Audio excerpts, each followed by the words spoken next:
Depuis mercredi, Eva a retrouvé ses petits et grands protégés. L'aide-soigneuse animalière fait le tour des volières pour nourrir les rapaces et autres oiseaux qui cherchent, eux aussi, à retrouver leur marque après le passage de Bellal.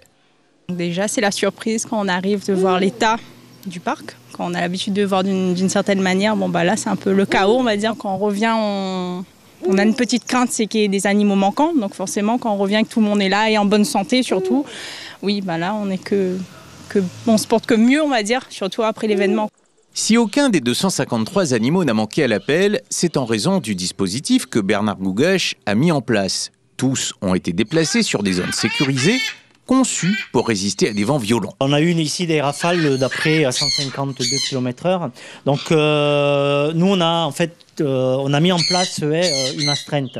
Une astreinte, on était 4. On a dormi sur le site pour sécuriser les animaux, si jamais il y avait eu un problème. Et puis, bien sûr, pour le nourrissage.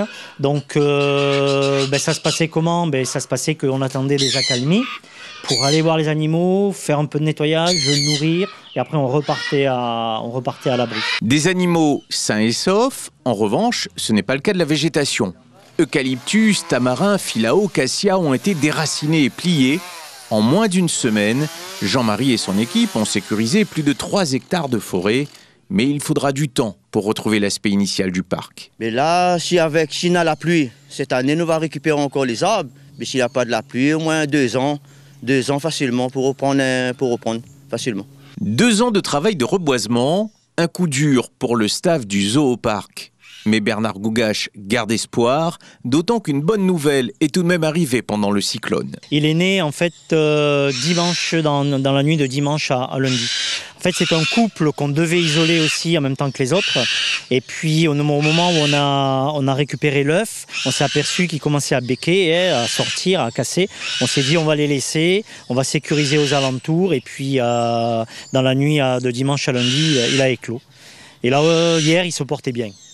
Le bébé Cacatoès à hube jaune reste pour l'instant à l'abri des regards. Il a été baptisé Bellal. Quant à la pérennité du zoo, les dégâts estimés avec la fermeture du parc et les coûts de remise en état s'élèvent à 60 000 €. Une cagnotte Litchi a été lancée pour permettre de faire face aux échéances financières.